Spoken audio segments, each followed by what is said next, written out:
focus, ranging from foundational skills to vocabulary, comprehension, and depth of knowledge. Based on the 2023 BOY, ELA, NWEA data, the focus will be on second grade. Because you see there, we have the highest percentage of students scoring in the 1st through the 20th percentile, which is at 54%, in the below category as it relates to the national norms. Likewise, looking at the data, 5th grade will be a focus due to that grade level having a high percentage of students, 45%, scoring in the 1st through the 20th percentile in the below category. Opportunities for growth are with kindergarten and 1st grade, as these are the students who did not have learning loss due to the pandemic. This is important to note, and we are very hopeful in terms of student achievement. All grade levels ultimately are a focus in terms of school improvement and student achievement and advancing to the next percentile. Our school year 2023-2024 BOY, beginning of year NWEA data for math, this overview demonstrates extreme areas of focus for improvement towards student achievement, with opportunities for growth as well. Data strands have also been identified with our teams in math as it relates to operations in numbers and place value, measurement, and fact fluency with numbers and operations. Across all grade levels, especially at 5th grade, math needs to be prioritized. As the data demonstrates, 2nd through 5th grade has many students scoring in the 1st through the 20th percentile. And in a few instances, at 2nd grade and 3rd, as well as 5th grade, we have noticed students we have noticed students scoring who have not scored in the 80th percentile or above, which means we must provide more differentiation as well as we must challenge our students more. The most opportunity for growth, again, we see here lies with kindergarten and 1st grade. Again, these are students who did not experience learning loss during the pandemic. To sum things up for the NWEA data overview for ELA and math, we are very thankful to all of the support that we have received thus far. We have received supports as it relates to Dr. Dickey and Educational Epiphany. Our MTSS has received lots of support, as well as STEM, Second Step, the math and reading coaches have been out to help us, to help our teachers and our students understand what the importance is of the practices that we are engaging in, and to be able to really examine what we are doing in terms of moving student achievement forward. We are also grateful for the supports we've received in restorative justice. Professional development in these areas is shifting teaching and learning in the right direction, as we are noticing improvement in teaching practices. With continuous professional development, usage of the curriculum, coaching, partnerships, and an observation, feedback, monitoring cycle, student achievement is definitely on course for improvement. Our next slide is dealing with the 5 essentials overview. I must say, we are a work in progress. We are not where we want to be, but we are definitely striving to be where we should be. Let's just say, we have had lots of time to engage in self-reflection. Teacher and administration burnout is real, and the adaptation to change is easier for some than it is for others. But do know this, we are working together to ensure that we are moving the needle in the right direction, and that is towards improvement. Nevertheless, while ambitious instruction is strong, because you see there it demonstrates strong, the green area, and other areas are neutral, and the collaborative teacher area is weak, we are committed to doing whatever it takes to improve instruction. So with all of that has been said, the 5 essentials overview for Eden Prairie School, the collaborative teacher category, according to the 5 essentials, was rated the weakest. So it is based on the following components. School commitment was rated the lowest, quality professional development, and then collective responsibility. So Eden Prairie will focus on the following statements surveyed on the 5 essentials listed under school commitment. I feel loyal to the school. I would recommend this school to parents seeking a place for their child. I usually look forward to each working day at the school, and I wouldn't want to work at any other school. Believing if we improve in these areas, we will also improve other domains and strands of the 5 essentials. Lastly, the following are my goals and strategies in the areas of climate and culture. As you see, the 5 essentials, the goal is to improve in the areas of collaborative teachers and supportive environments by achieving the rating of strong or better. We will improve in this area on the 5 essentials by using the following strategies: conducting surveys using indicators from the previous slide on the right. We will conduct these surveys in October and late January, February of 2024. We will also conduct informal conversations, as well as have one-on-one meetings with teachers, grade level team meetings, MTSS meetings, and vertical as well as horizontal meetings. And these meetings will take place at least twice a month, with evidence being the meeting agendas. We will also focus on the use of social awareness and interpersonal skills to establish and maintain positive relationships. We will decrease major referrals for student-to-student physical conflict infractions by 5% from school year of last school year to this current school year. We will prioritize this by 100% of classroom teachers.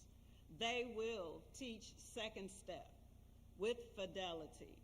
Of course, posters and all of the visual aids necessary for students to have a positive environment and teachers to also feel a sense of belonging.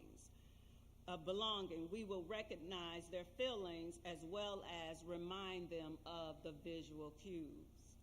We will also use our end of the year screener to measure growth. Utilizing our percentage data from the students who met their growth projections on the student growth summary report.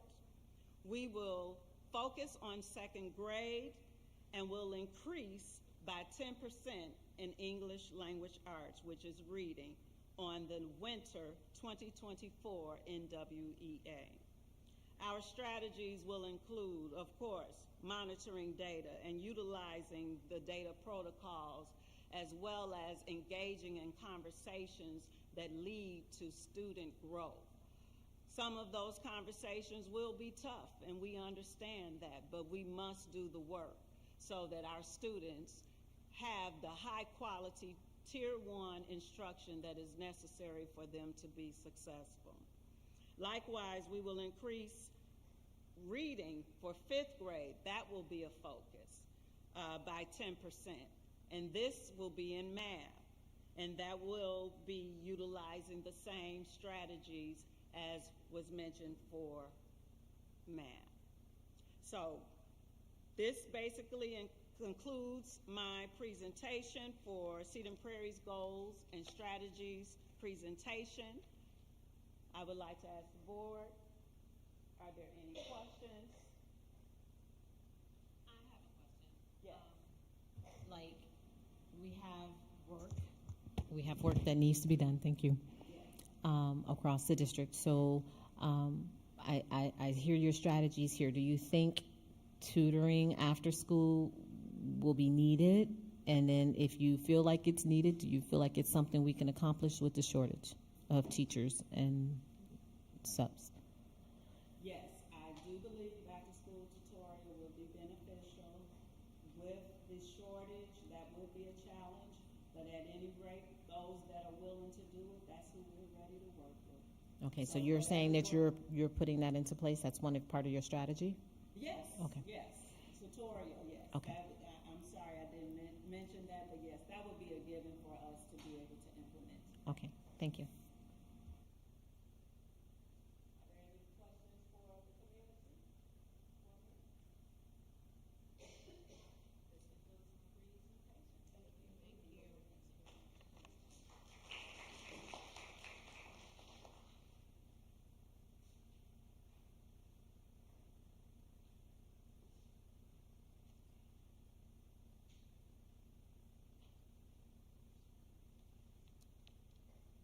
Good evening, District 159 leadership, colleagues, and community. I am Dr. Henderson, the proud principal of Maria Yates.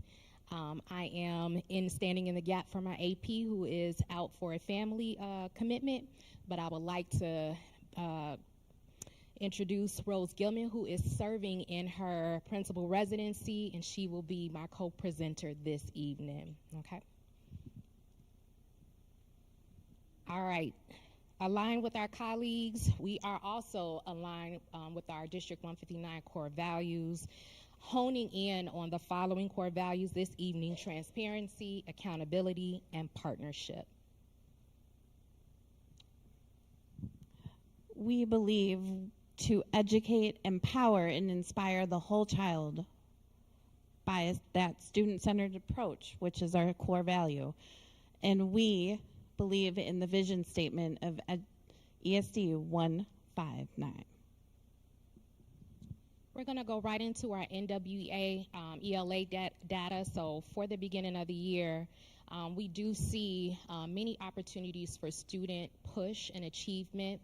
We're looking specifically at our grades, our primary grades, our kindergarten students who are experiencing some need and improvement. They're scoring in the 32nd percentile in terms of their achievement across the nationally normed test. So that means that 68% of kindergartners who took this same test are outperforming our kindergartners. When you take a look, our first grade are scoring right at that 50th percentile, which means that they have an opportunity for shifting their practice. We're looking specifically at what's happening in second grade, where we see our highest amount of need, with 46% of our second graders scoring in that first to 20th percentile range. Third grade, right behind 43% in that first to 20th percentile range. We see our fourth grade demonstrating some need, as well as our fifth grade very close to the 50th percentile. And so here are some of the things that we observed as we unpack the data. So of the 239 students that were tested, 51% of those students are in the not meeting grade level expectations. The grade levels we see as the highest opportunity are kindergarten, second grade, third grade, and fourth grade. The grades that can really shift are 1st and 5th grade. In kindergarten, 26 students will require the tiered intervention, with 2nd grade having 25, 3rd grade having 21, and 4th grade having 20 students who will require those tiered interventions. When we look at the math overview, we'll see that the data looks very similar in the same grades that require the same type of push. It's important to note that literacy does impact math literacy and math ability, and so we're seeing the high needs in kindergarten, 2nd grade, 3rd, as well as 4th, with opportunities for growth and improvement at that 1st and 5th grade level. So when we unpack the math data here, are the things that we observed. This time, 240 students were tested. Of those 240 students, 56% are not meeting grade level expectations in math. So the grade levels with the highest opportunity, as shown by the data, is kindergarten, 2nd, 3rd, and 4th. Once again, grade levels that can really shift are 1st and 5th grade.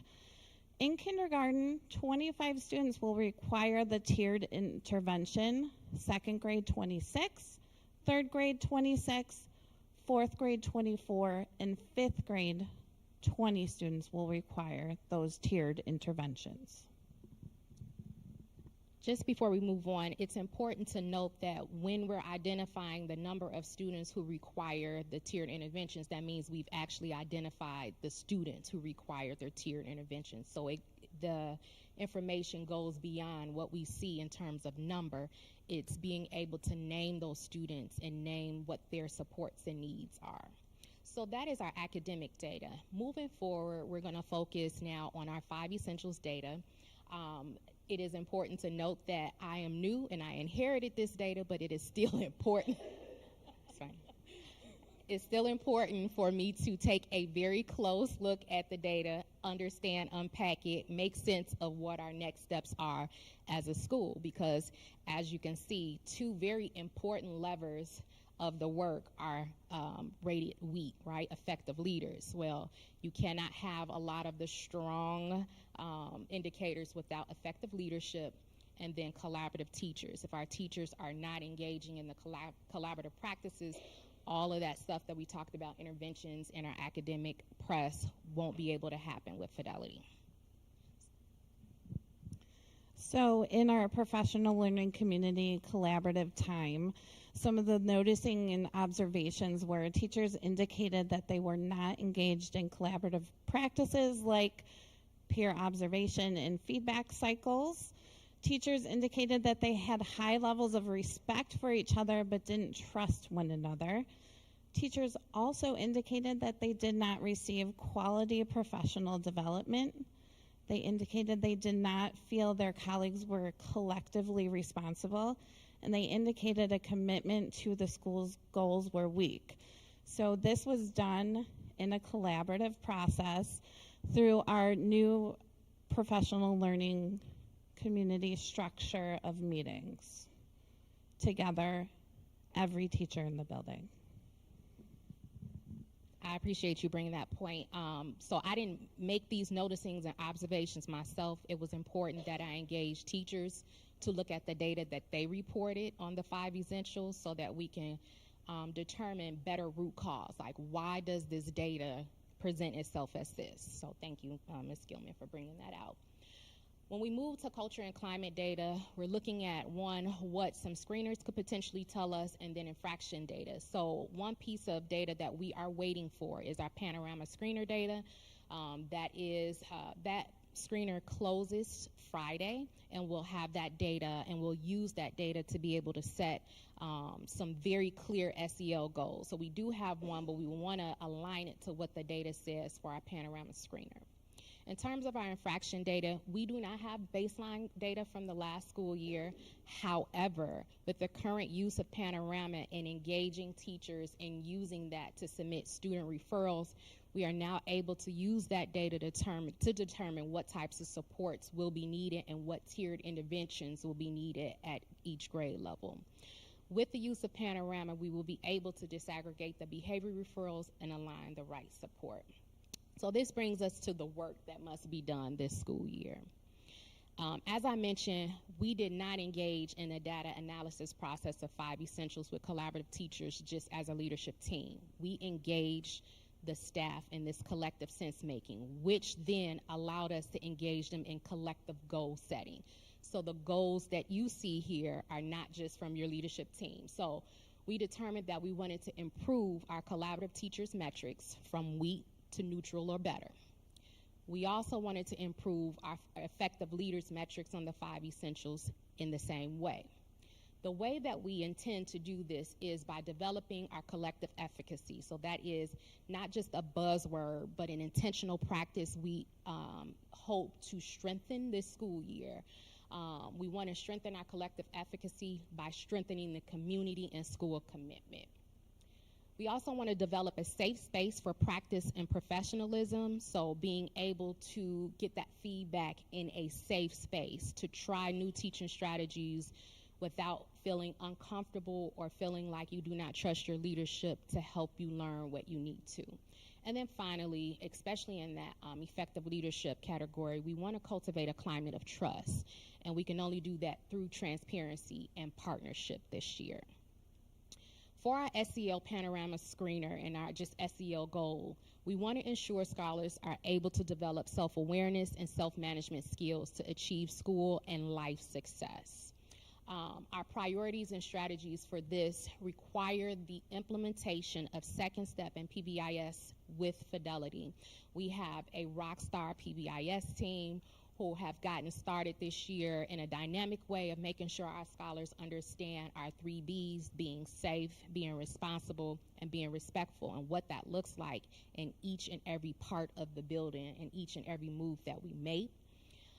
And so it's just ensuring that your admin team and leadership team is monitoring that progress and also checking in with students to see how that implementation is impacting their language and how they do school. Our academic goals in both ELA and math require us to look specifically at how many students are in the 1st to 40th percentile. And so we are aiming to close that gap by reducing the number by half.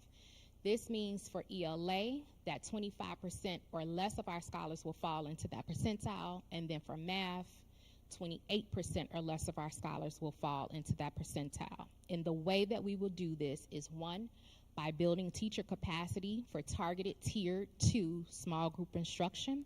So when I think about the Tier 1 space, every child is getting their grade level instruction, but some scholars need a little bit more. And so making sure that those Tier 2 supports and interventions are directly aligned with the scholars' needs. We do have some capacity building in our teachers to do that. And also using our curriculum guide, so making sure that we are engaging in unpacking the performance-based observation objectives, making sure that our scholars understand the through line between the objectives and the work that they're doing, and then making sure that the activities and the assessments actually align to what the performance-based objectives are suggesting that they should be doing. So those are Yates goals and strategies and priorities. We'll open it up first for questions from our leadership, and then we'll turn to the community. That will be coming soon. You don't have after-school tutoring? We do not have after-school tutoring at the moment, but we are definitely open and receptive. Champions is one. We also have the external partner work study, which we've communicated with families is a resource to also consider. Okay. So are we going to have like a district-wide after-school, potentially Saturday school, this is probably not a question that you can answer, tutorial program that we could potentially, start recruiting teachers for, and then to see if we could get enough buy-in to get the parents to bring their kids in to get these scores going? So last spring, I believe it was around springtime, the TLE team worked to create an after-school tutoring program, and also over the summer, some of the same teachers did the summer program. So I believe that's in the works right now as well. And then Sankofa is also coming to Yates, and that will help with the social emotional experience as well. So.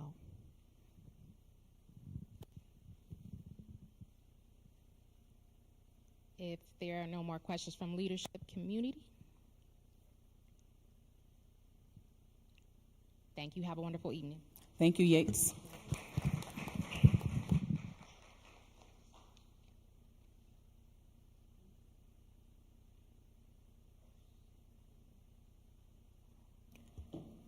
Before Mrs. Etherly speaks, I received a phone call pretty late last Monday, and it seems that Richton Park Village Hall was having their monthly meeting, and they had carved out space in that meeting to honor 5 people from Neil Armstrong in dealing with the 9-year-old that had that gun, that loaded gun, last May 10th, and it was Tracy Dardell, I hope I'm saying the names right, Verlinda Willis, Jabari Dowdell, and Kristen Smith.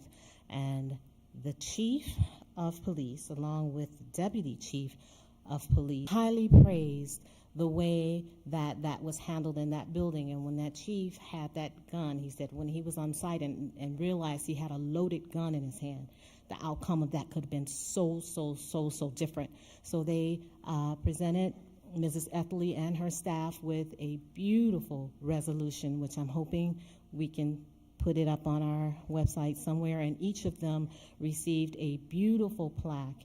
And Chief said that it was the leadership in that building, having a strong leader in that building, paying attention to the active shooter drills and consistently having debriefing after each drill to make sure that it was improving. If it had not been for Mrs. Etherly, he feels like that could have gone so very differently. And I could tell she wasn't expecting it, because when he called her up, she's like, nope. He's like, no, you come up, because it's this leadership in this building that had this happen. And he said, our kids listen to our adults. And so I just wanted to share that with you, because not many of us knew about it, and I think I probably was the only one in the room outside of those who were being honored. And I just wanted to make sure that everyone else knew the great job that the chief and the deputy chief of police thought that our staff did under the leadership of Mrs. Etherly. Thank you.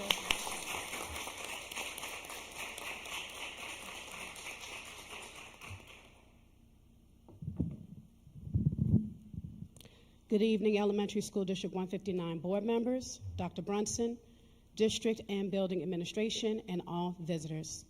I'm here today to present to you the data, beginning of the year data for Neil Armstrong.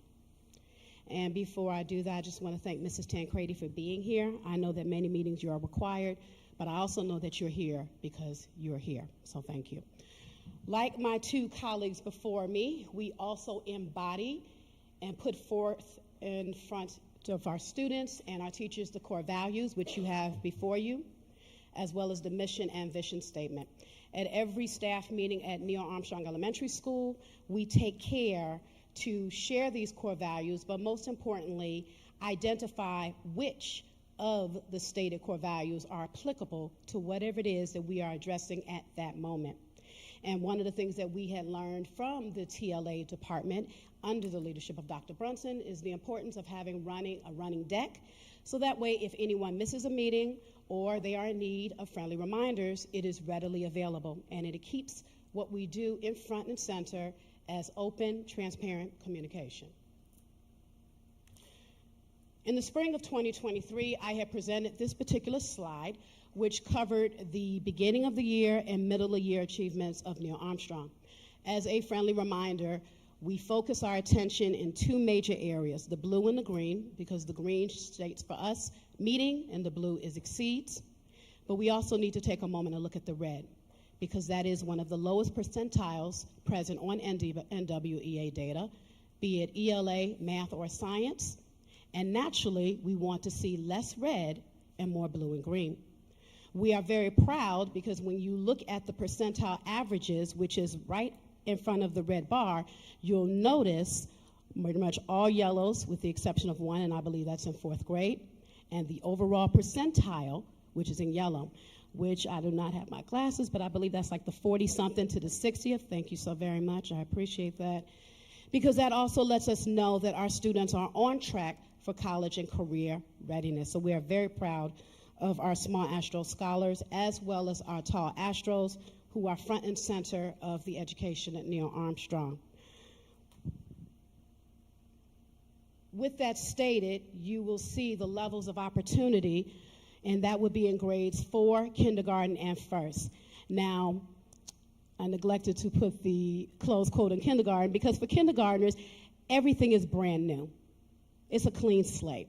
But we are paying attention, close attention to not only all the grades, but 4th and 1st in particular, because in that particular previous slide, they had one of the smallest meets and exceeds, and our 4th graders are colon bound, and they are eventually 227 bound. So it's really important that we work in those areas.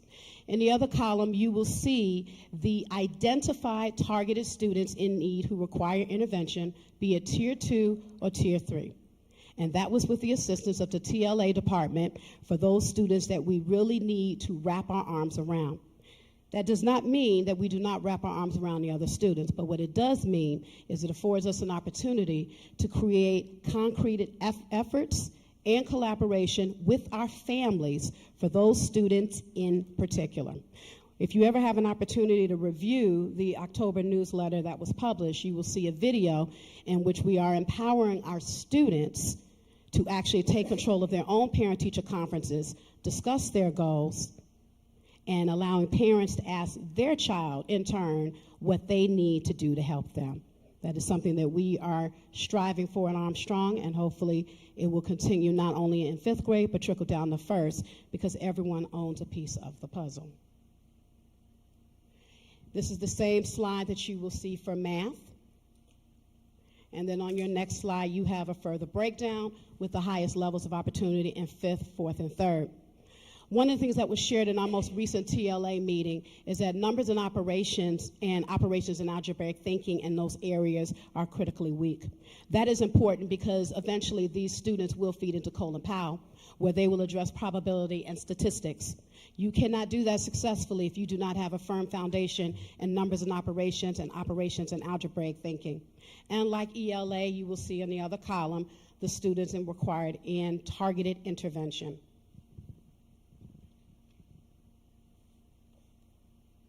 Here you have our 5 essentials, and you will see out of the 5 areas, Neil Armstrong is organized for improvement. And unless I stand in error, I believe this is the 3rd year in the row that Neil Armstrong has either been organized or highly organized in this area. Ambitious instruction is very strong, and the other areas you'll see have fell under a rating of neutral. So we did a deep dive to find out, especially in those areas of neutral, what begged the most attention.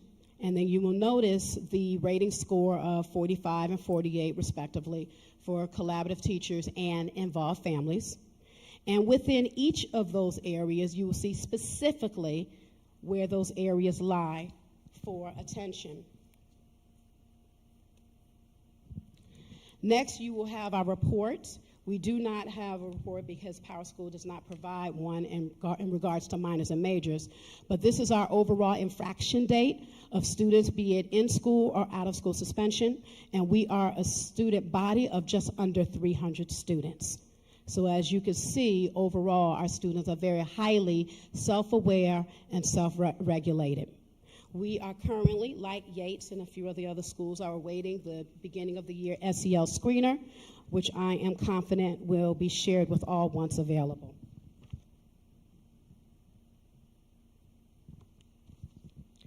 So lastly, you have the principal goals and priorities that you can peruse at your leisure.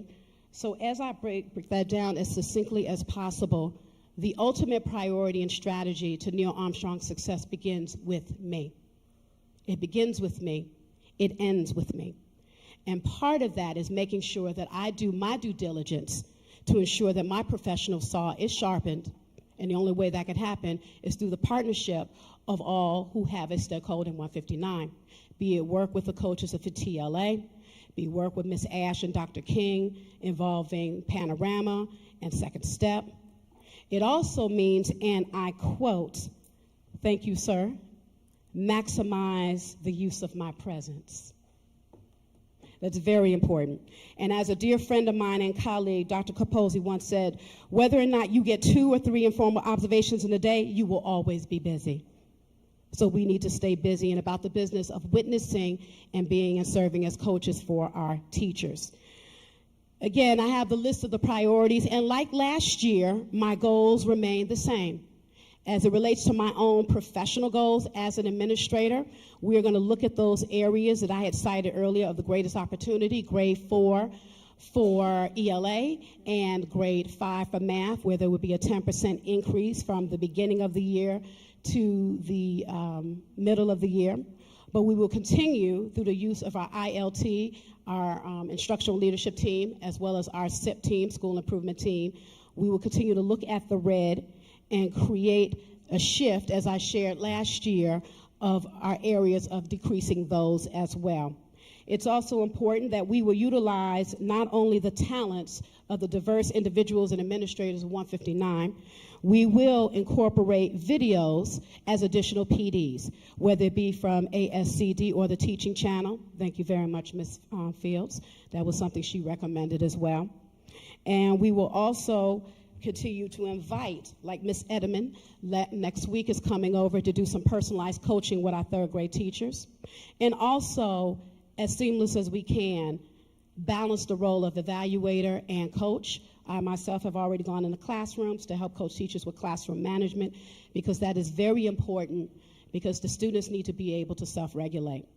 Once the SEL data is available for me to write an adequate goal, I will share that with Dr. Brunson so it should be filled out to respective board members.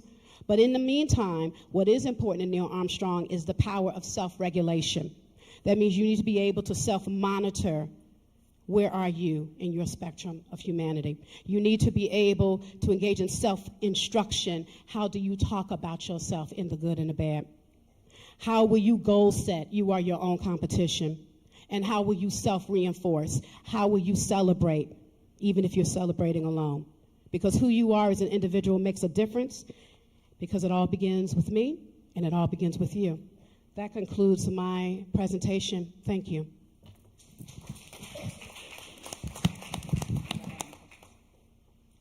I do have one question, and that is only, do you think it's beneficial to house all of the gifted kids in your building, or what are your thoughts on that? That's a really great question, and respectfully, I think that that's a question that probably needs to be shared with our esteemed colleagues at Neil Armstrong. I am only one voice, but I feel that they are the most important voice, maybe a much more important voice than I. So I respectfully ask that you allow me to take that question to my teachers, and when we come to an answer, we will respectfully submit it to the attention of Dr. Brunson, and she in turn can submit it to you. Okay. In line with what she's saying, how many students, do you know, how many students are in the gifted program right now? I will see. About 40, give or take, without having the actual numbers in front of me. And are there teachers just assigned to gifted? Yes. How many? We have 4. We have 2G, 3G, 4G, 5G. So we have 4 classrooms. Okay, thank you. You're welcome. Thank you. Thank you. Thank you. No, that's on the finger.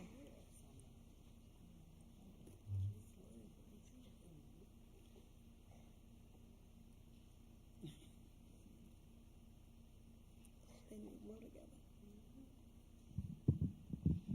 Good evening. Good evening, board. Good evening, Dr. Brunson.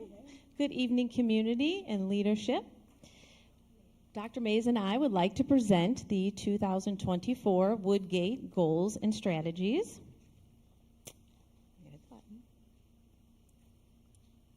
Starting with our core values, our strategies and our goals reflect all of 159 core values.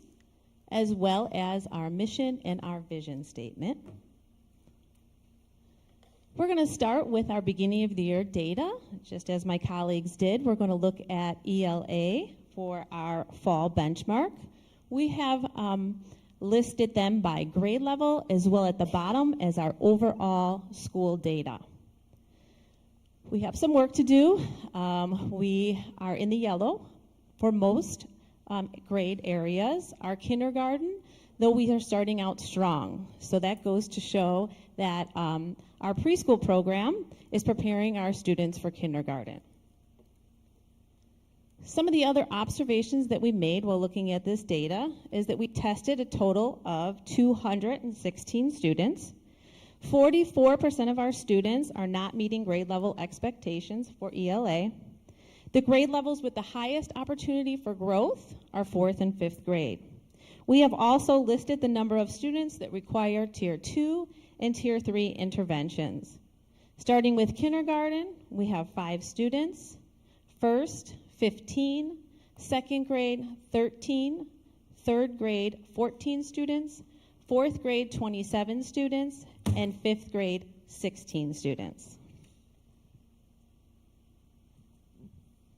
So moving on to math, as you can see, our kindergarten, 1st and 2nd, particularly our kindergarten, are really moving forward. We are going to be looking at putting focus also. We're in the goal there, but we're going to be looking for focus, on our 3rd, 4th, and 5th grade.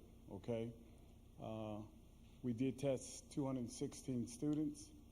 If you notice, we have 8 kindergartens that require intervention, 14 1st grade, 14 2nd, 24 3rd, 28 4th, and 22 5th. So you can see with that 3rd, 4th, and 5th, where we want to focus on that. Okay. And we just want to note that our interventions for Tier 2 and Tier 3 are individualized and intentional. So we want to make sure that we're focusing on the specific skills and deficiencies in order to close that achievement gap for all of our students. Moving on to our 5 essential data survey.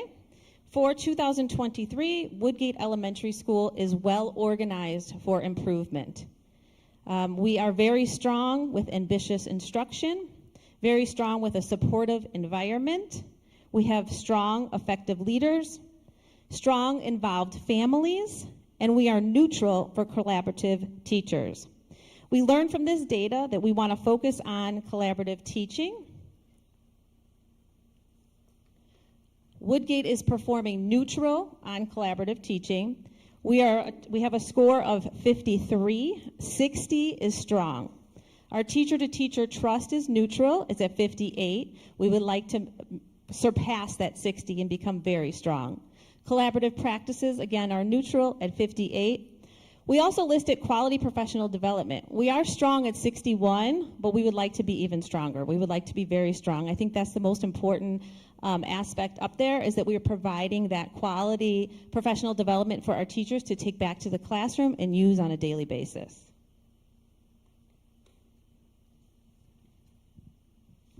So with our last year, the end of the year, with our infractions, I want to make a little bit of a correction. The total students was only 14.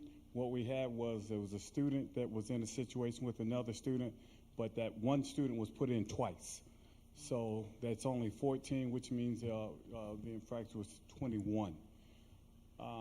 At this time last year, from the beginning of the school year till this time, we had, and I need to say that of the 15 or 14 students, 10 of them have returned to, well, actually 9. Okay, I got it.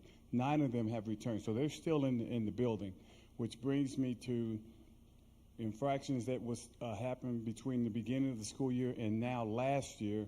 We had 6. This year we only have 1. Also, the last infraction that took place, major infraction I should say, was February 15th. I went in the hospital February 21st, and apparently there were no more infractions, so major infractions. So maybe they felt sorry for me, and they're really moving in the right direction this year, okay? So I just want to put that out there. Welcome back. Okay, so for our goals and our strategies, our climate and culture goal, our goal is that during the 23-24 school year, Woodgate Elementary School will improve teacher collaboration, and that will be measured through our 5 essentials. We would also like to give our teachers a survey for a progress monitoring check-in to see how they're feeling. Our strategies for that is we are going to provide time to model and observe in classrooms. Today we actually had Mr. Richardson in from Educational Epiphany, who was modeling, and every single teacher in our building was able to see that, and they were able to ask questions afterwards and debrief. So it was a great learning experience. We are going to provide safe spaces for staff to grow and develop in. We are going to provide meeting time for staff to collaborate with other grade levels, not only their grade level partner, but also the grade levels throughout the building. And they'll be able to go into classrooms and observe that as well. We're going to provide high quality professional development. And the priority for this is that is going to improve our climate and culture.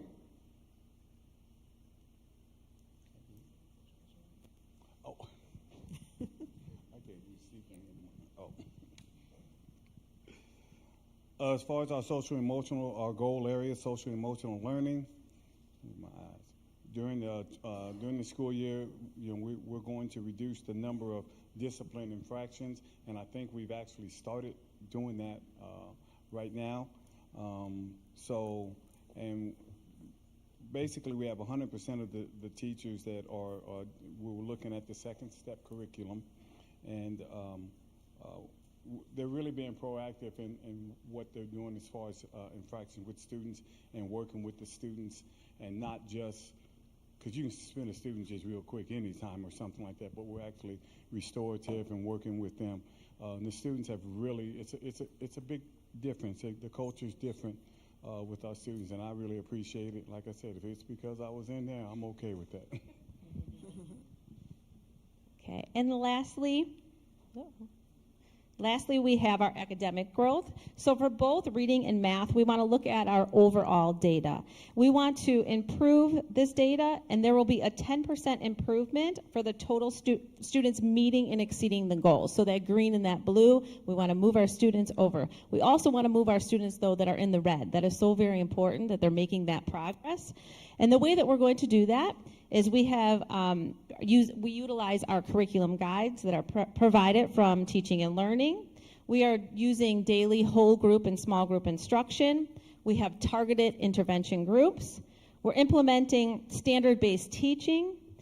Teachers and students have set goals and their personal goals for each child, and they're progress monitoring those. And we also had students lead their parent-teacher conferences. And again, this is the priority for both of these goals, our Tier 1 instruction. And that concludes our presentation.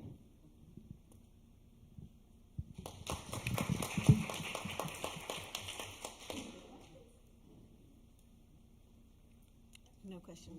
Good job. Thank you.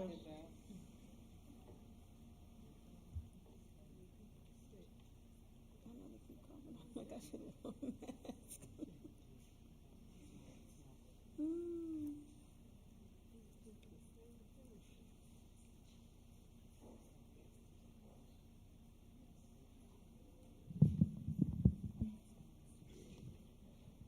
Good evening, everyone. Dr. Good Brunson, evening. School How are Board. you? I want to thank my wonderful team who decided they wanted to come with me. I didn't make them come. They wanted to come, so thank you. Ms. Gordon, Mr. Brown, Ms. Jarrell. On behalf of the School of Colin Powell, I'm Dr. Street, and I want to give our report. As my colleagues mentioned, all of our core values is student-centered, being transparent, innovative, acting with integrity, mutual support, and accountability and partnership leads what we do, as well as our mission statement and our vision. As my colleagues, we'll start with our NWEA data. And as you can see, in 6th, 7th, and 8th grade, we have some work to do. 6th, 7th, and 8th grade, we see that our students are at the 43rd, 45th. 43% of our students are below, 55% are below, and 44 are below. And so from this, there are 4 major areas of instructional performance: operations and algebraic thinking, real and complex numbers, geometry, and statistics and probability. As Ms. Etherly alluded to, statistics and probability is an area of focus, which will be our school-wide focus in conjunction with others, but this is where we will target. For the math analysis, we have 558 students tested. 49% of these students are not meeting grade levels. All right, and that should say in math, not in ELA. All right. Observations: students in 6th through 8th grade will require and receive tiered intervention. I want to thank Ms. Ash, who will be working with us tomorrow. We don't have reading interventionists at our school, and I want to thank my esteemed colleagues, the principals, for allowing your reading specialists to come over to our school to help service our students. So we will have sort of a different feel for our interventions. But students will have opportunities for school after school tutoring. For ELA, very similar. We have our students that we see opportunities for growth in ELA, as you see in 6th grade, 24%, 7th grade, 21%, and 8th grade, 23%. So when we look at the instructional areas of performance, literary text, informational text, and vocabulary, informational text is the area of focus. That will be our school-wide focus, and we will look to see how we can increase this, not just in ELA, but the goal. Now, if I go backwards, in math, statistics and probability. Statistics and probability. That has a lot to do with working with graphs, charting, and so we can do that. That's done in science. We can even see how that can be used in PE as well. For informational text, that can be used across the board. That's reading magazine articles, news articles, and real-time information. And so this will be our school-wide focus. We have our SIP team meeting this Friday, and so where we will begin to really dig deep into our data with all of our teams. As my colleagues mentioned, not just me being at the forefront saying, here's what I'm doing and here's what the team is doing, but I know that there's got to be an increased area of mutual buy-in with the teachers and administration. So for ELA, and so they were flip-flop, it should say math at the bottom. 558 students were tested. 76% of the students are not meeting grade level in math, 76. So we have major work to do, all right? Students will require tiered intervention, and there will be opportunities for after-school tutoring. As you can see on our five essential survey, we have work to do here as well. All of the areas, we're neutral and ambitious instruction, but the one that jumps out is supportive environment, creating a supportive environment. And so it reads, if you look at the 5 essential survey, creating a more supportive environment, there are 4 elements. In schools with a supportive environment, the school is safe, demanding, and supportive. In such schools, the students feel they're safe in and around the school. They find teachers trustworthy and responsive to their academic needs. All students value hard work. God bless you. Teachers push all students toward high academic performance. Okay, that's what the data says. So here's our action plan. As we mentioned, we changed our schedule this year at Colin Powell to have an advisory period that starts today. This is structured time for SEL learning. Second step, we've restructured our school-wide behavior management. If you come into Colin Powell, one of our major areas that we realized were that needed to be improved in the gym, in transition, and during cafeteria. So if you walk into our building, we have desks in front of the main hallway areas where administrators or designated personnel sit, along with our SMS, and we've already seen a greater difference already. Our teachers are showing, really saying that they really appreciate it, but our student-to-student discourse has really increased as well because of the constant redirection. We have a positive behavior intervention system. I thought I saw Dr. King. Dr. King is working with our team and Mr. Dubose. We have Mr. Brown. We're working with increasing a school-wide focus on positive behaviors. And we have a guidance counselor. Dr. Brunson really pushed this to have a guidance counselor. I've not seen a guidance counselor at the middle school, but it's really great. Ms. Williams is doing an awesome job. I'm not sure if you all saw the video, but the Hello campaign, based upon the tragic incidents that took place in Sandy Hook. So smaller things that our students are saying hello to one another, hello to the staff, that really took off. We're also providing individual and group counseling for students who dealing with traumatic issues. We have a couple of students who have some deaths in the family. And then we have a trusted adult initiative where the students decided a chosen adult who they thought was trustworthy, and this adult will have a relationship with them throughout the year. This last document, and I'm not sure how I will click that document, that's the Wi-Fi document, which will lead instruction. For our parent-teacher conferences, this document is where the students will identify, work with their teacher, areas of needed improvement, and our students led the conferences with their parents to see where they were deficient and how they can get better. Overall, based upon the end of the year last year, in-school suspensions, we had 52 incidents involving 45 students. Out-of-school suspensions was 88 incidents involving 69 students. And then 2 alternative placements involving 2 different students. The total suspensions were 142 for the entire year involving 116 students. Average monthly suspension was 14 per month. Overall percentage of student suspended was 18.8%. And so our goal is to decrease that. So based upon all of the information I gave, here are our total goals for our school. 5 essentials. Social emotional learning, the goal is to demonstrate a neutral or higher rating regarding supportive environment in these areas. As I mentioned, we have a new advisory period for SEL instruction, new management infrastructure to support our students' proper behavior. We have a building leadership team that we're going to roll out 3 different facets of it, the MTSS, instructional leadership team, and our SIP team, and then surveys at the beginning of the year to get an idea of how students feel and the middle of the year. With our climate and culture, the goal is to reduce the number of disciplinary infractions regarding student-to-student physical conflict for the year by at least 5%.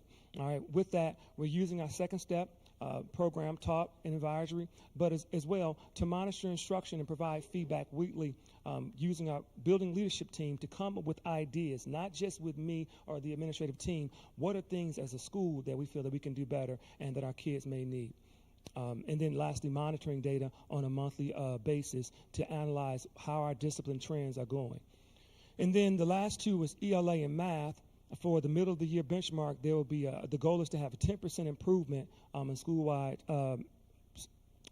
data for math, and then the same, for ELA, and then the same for math, 10%. And so the goal is for us to really have our teachers see data, and many people see data as a scary word.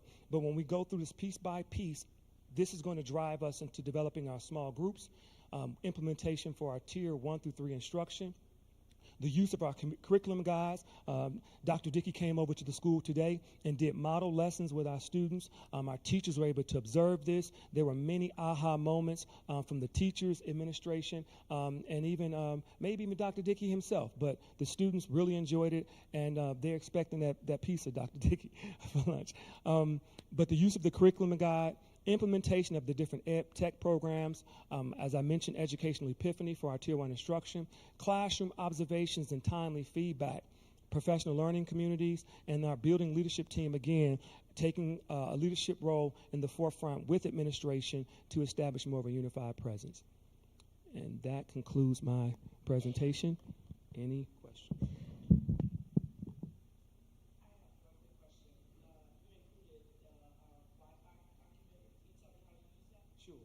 The Wi-Fi document is it's a fancy little name, where I find I can improve. And so based upon the beginning of the year assessment, the students will receive their data, real-time data of where they scored, and then the teacher and the student sit down together to identify specific strategies for where the student can improve. And then at the bottom of the page, the teacher has specific deadlines and targets for where they'll do progress monitoring. And so the students know their Wi-Fi, they're walking around the street. I know my Wi-Fi, and I ask them, what's your Wi-Fi in math, what's your Wi-Fi in English? And so they're able to have these discussions with their parents and with each other. Thank you. Is it possible to know the difference between the IAR test results and the NWEA? Did you find that they were similar? Were they different? Well, NWEA scores are typically higher than IAR, and that's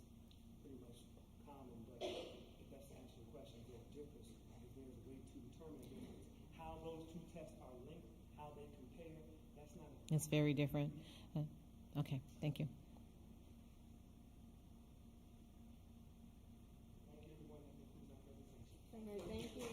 All right, thank you, Colin Powell.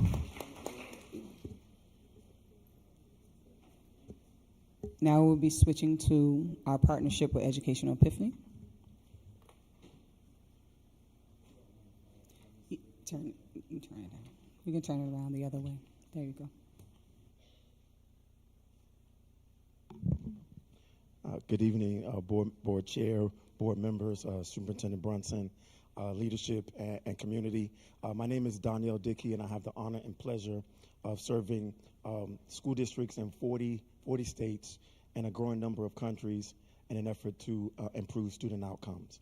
And I want to talk to you a little bit today about the partnership that we have with ESD 159, and then open up the floor, board members, for any questions that you might have.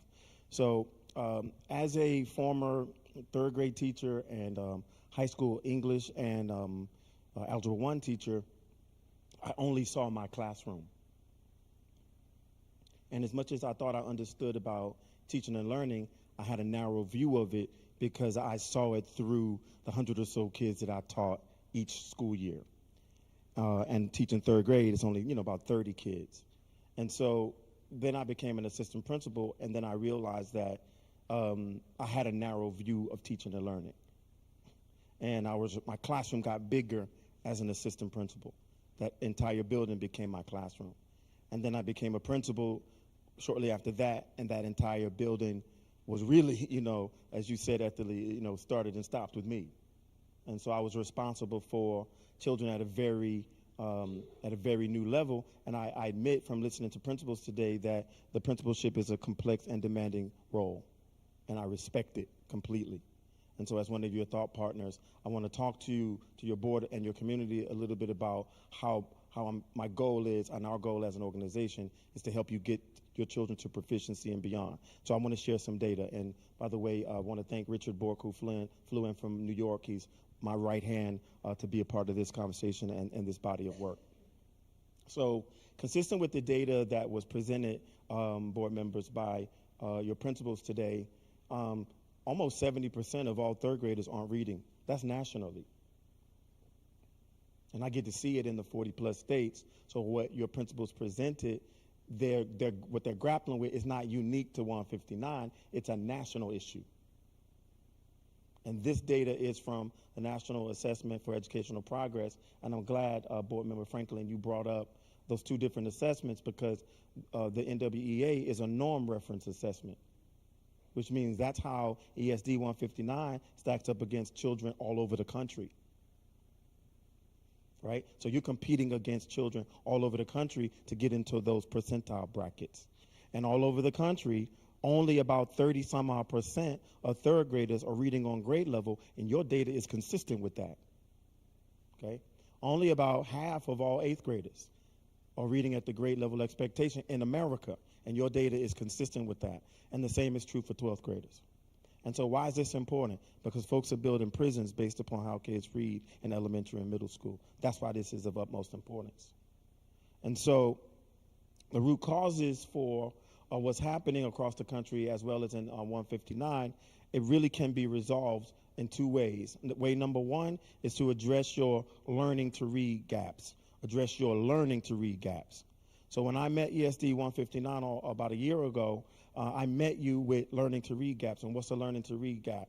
That children had yet to reach reading proficiency for two main reasons. They had gaps in foundational skills, and they had gaps in knowledge-based competencies. Y'all, that's just fancy for the science of reading.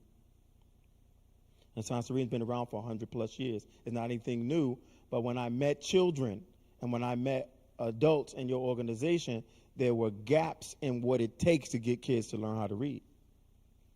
Not only in your resources, but in your knowledge base. And if you resolve it with your resources, but you don't resolve it in your knowledge base, you didn't resolve it. So you may buy resources that are designed to teach children how to read, but if the adults have yet to reach proficiency themselves in what it takes and in their understanding of what's in it, you won't get progress. And so we can say we want to improve by 10%, but everyone in your organization has to know the 6 elements that make up the foundational skills. Now, what are 6 elements that make up foundational skills? Number 1, print concepts. Number 2, phonemic awareness. So that can kids identify, hear, and manipulate individual sounds and words. And in order to teach a foundational skills curriculum, as a teacher, I have to have this amount of expertise to deliver in a way that's consistent with kids getting to proficiency. Thirdly is phonological awareness, and that's about kids hearing, identifying, and manipulating units of oral language. So when you say personification, kids can clap out the syllables, but at the same time they're clapping out the syllables, they understand the word parts that make up personification, so that they not only can pronounce personification, they understand what it means. That's the process of making an inanimate object into a person. When I met 159, there were gaps in the knowledge base of the adults. And that's not an indictment of the adults. I heard you say it, Dr. Streeter, it's an opportunity for growth. And so I've not met a single teacher who has not been open to this body of work or willing to say, you can come in my classroom, come tell me, come coach me. They want the support because they understand what their gaps are. Because they're beating their heads against the wall trying to figure out what does it take to get kids to read. Phonics, there are 44 sounds and 144 ways or to write those sounds. And we can't tell kindergartners anymore K, kike, because k could be spelled with a C as in cat, a K as in kitten, I'm sorry, a K as in kite, a CK as in duck, a CH as in school, a CC as in occur, and a QUE as in antique. And when I met your organization, that knowledge was not present. And so we say we want kids to read, but we have not adequate knowledge yet of print concepts, phonemic awareness, phonological awareness, and phonics. Hope is not a strategy. And so also there was a gap in knowledge and resources around encoding, which is once kids understand what sounds letters make when they hit the page, when they need to spell something, then they can write the code down on the page, they can spell correctly. And then all of that's for the purpose of kids being able to read fluently. So then the second area of foundational skills and reading ability that I want to talk to you about is knowledge-based competencies, which means kids need vocabulary. That's why in the demonstration lesson, I'm going to show you a piece of it today that I taught over at Colin Powell, and your kids were amazing. And your kids have capacity, and your kids are not unintelligent, they're unexposed. They ate up everything that was given to them. Kids who look at words and they see big words and they don't understand the Latin and Greek word parts, they won't read on grade levels. They don't understand the most commonly occurring Greek and Latin word parts. They won't, because reading follows a formula. The coding plus creating meaning is reading. What's the coding? I see letters, I know what sounds to make. That's one part of reading. But once they see letters and they know what sounds to make, then they have to be able to create meaning, which is they have to understand what the word parts mean that make up the words that they just pronounced. And those have to happen on a simultaneous parallel pathway. And there are gaps in your organization as it comes to teaching kids that. Because teachers cannot transfer to children what they don't possess. And that's not an indictment of your teachers. It's a reality through observation. And so I've met kind people, but I met people who are willing also to accept tutelage, okay? Background knowledge, when kids read something, somebody needs to say to them, you're getting ready to read the Gettysburg Address. Let me talk to you about Abraham Lincoln. Let me talk to you about the American Revolution, the Civil War, and then let's address, because it'll help them to understand the text better if they got background knowledge. And oral language skills, kids need to be able to engage in discourse. You'll see that in the demonstration lesson clip that I have for you to see today. And kids need opportunity for comprehension. So here's what's happening in 159. Your RTI pyramid is upside down.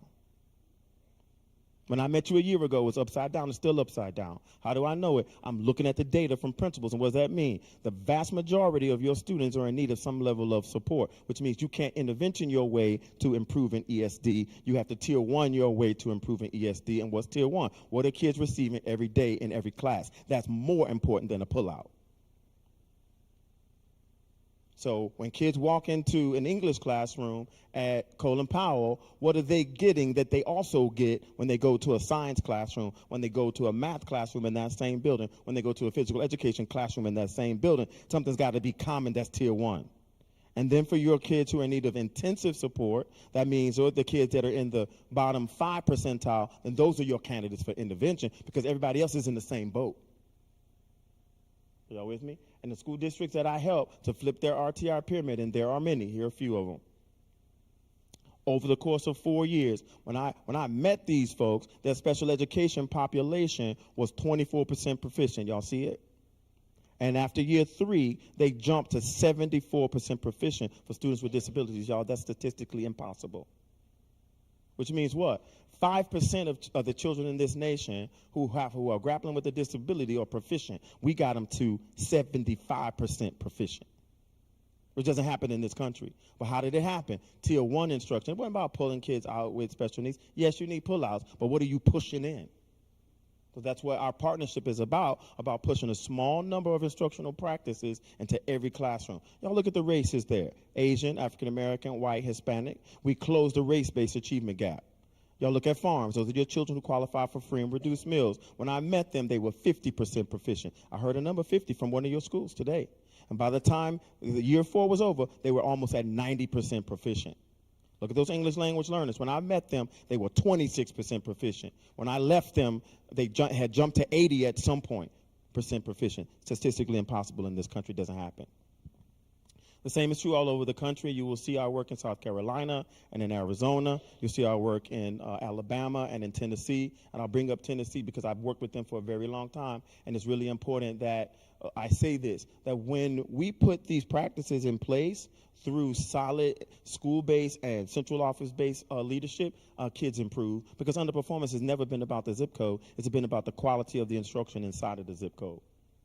And so Memphis jumped from F to A. They were F for 20 years. We worked with them for 8 months. They have 180 schools. They jumped from F to A. And they just got their numbers back. They're unembargoed, so I can say it out loud on the microphone. They're A 2 years in a row. So what are we trying to accomplish as one of your partners here in ESD 159? We've done this already. Number 1, we have appraised your curriculum, and we found holes in it. And we filled those gaps. And now schools have access to a viable, guaranteed curriculum. But it is going to take and school-based instructional leaders to encourage and require teachers to use those resources to get children to proficiency.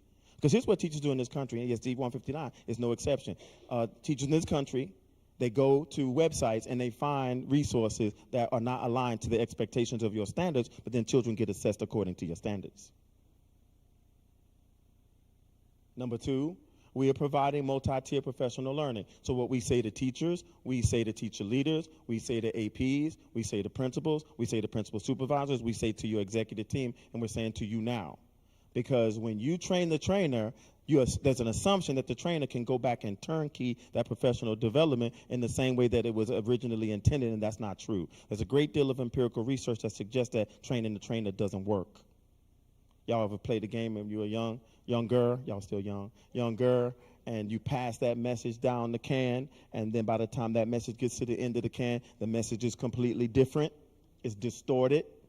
That's what happens in professional development. That's why I'm flying back and forth. And my team, we're flying back and forth to 159 to provide the professional development directly to your people, because we don't have time for something to get lost in translation, because they're real kids in real time and real seats. Okay? Number 3, we observe instruction. I personally walk every classroom that folks will allow me to in your district and give folks non-evaluative feedback, personally. And then I tell people the truth. And then I coach principals according to what I see one-on-one, according to what I see in their buildings. And they're honest with me, and they tell me what they're up against. And I walked your buildings this week, and I just want to pay attention to one. What's the name of it? Seed and Prairie. I almost lost my mind when I went to Seed and Prairie the other day, and every classroom I went into, there was significant progress being made as it comes to the quality of what kids were receiving as Tier 1 instruction. They're consistent in the other buildings in your district, but when I left Seed and Prairie, I said to myself, it's taking hold. And it's okay to compliment Seed and Prairie. Yeah, it's okay. All right. Now, we're also coaching teachers and leaders as much as people can handle the truth. We are monitoring the progress that schools are making. And then number 6, we facilitate demonstration lessons, whether it be online virtually, or today we did 9 demonstration lessons in person.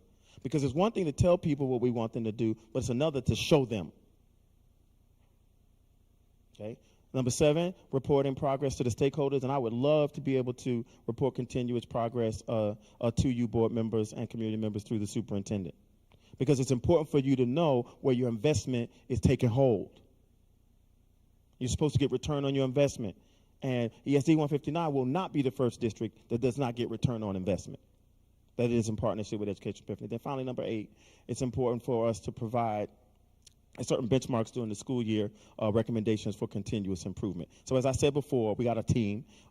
Jerry, he's on the plane now headed back to D.C., but he was one of the folks who did the demonstration lessons at Woodgate.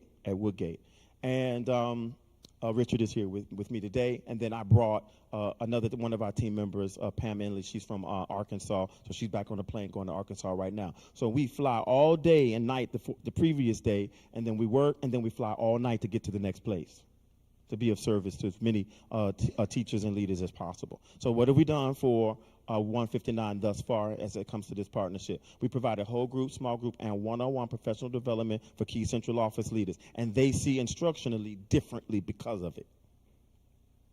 We provided the same whole group, small group, and one-on-one for both principals and assistant principals. Not as much one-on-one for APs as principals, but one-on-one for principals, okay? For teachers, whole group and small group, professional learning. And I got my own caricature, y'all, so don't make fun of it. Richard and the marketing team came up with that, all right? So please forgive the cartoon character, all right?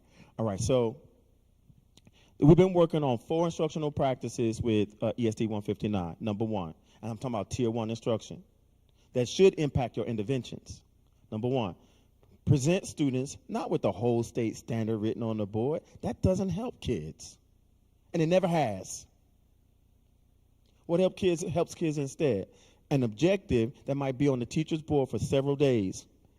That is 1, a roadmap for instruction, and 2, a springboard for access to language. Look at that ELA objective. More than 60% of your kids right now, in this moment, if they were to get an assessment question on that, they would not get it correct. Why? Because they're grappling right now with what identify means. And they're grappling right now with what key details are and are not. I saw it in your buildings today. They're grappling right now with what determine means. They're grappling right now with main idea and what it means. So what is Educational Epiphany doing? We wrote every objective for every lesson for the entire school year, and we mapped it to your curriculum with Tanya Fields and her people. So that we present kids with the one-sentence statement that's on that criterion reference assessment, that NWEA, that is used to norm students across the country. It's a national stratified sample, so that no kid leaves a classroom in 159 without knowing what those words mean. Why? Because they're going to get assessed according to those words. So this needs to happen in your Tier 1 instruction, but also in your 2, but then also in your Tier 3 instruction. So what happens in 1 should be connected to what happens in 2, should be what is happening in 3. And what's 1? The whole classroom. What's 2? Pulling out kids a certain number of minutes for a certain number of days in a given time period for a specific purpose. And what's Tier 3? It is a more intense version of number 2. And so what do kids need? The Tier 1 teacher to talk to the knowledge of the Tier 2 teacher, to talk to the knowledge of the Tier 3 teacher, to talk to the use of the instructional resources for the Tier 1 teacher, to talk to the use of the instructional resources for the Tier 2 and the Tier 3 teacher. There should be a through line. And when I met you, y'all didn't have a through line. Okay? Would you put that back for me, sir? I'm almost done, y'all. Would you put it back in presentation view for me, please? Maybe I could do it. Okay, I put it back. All right, so what else have we done for you? Practice number 2. Practice number 2 is about teaching kids words. And so you will hear teachers say, we're annotating the objective. And what does that mean? That means not letting kids skip over a single word that's in any of those objectives. So if they're looking number 3 for social studies, if they're going to analyze the achievements of key historical figures, somebody in that classroom has to make sure every kid in that room knows what analyze means. But right now, if I were to pass out a Post-it note to every kid in your district and ask them what analyze means, as many kids who got a Post-it note, I would get that many different definitions. But the writers of the NWEA think we've been telling kids one definition of that term. From as early as what grade? Kinder. But we haven't. And that doesn't mean we're bad people. It just means we have not calibrated in service to children. We're not there yet. We're 30% of the way there. We got 70 to go. Okay, number 2, we want kids to understand the universal language of literacy, which means there are 36 words that cross grade levels and disciplines. Let me list a few of them. Summarize, paraphrase, central idea, main idea, inference, compare, contrast. Your kids have inside of their head multiple definitions. So they go from one class to the next class in the same grade and get a different definition for main idea. They go from one grade to the next grade in the same building and get a different definition for main idea. And they go from one grade band, K2, to another grade band, 3-5, to another grade band, 6-8, and get another expectation for what main idea means. Your children are not unintelligent, they're confused.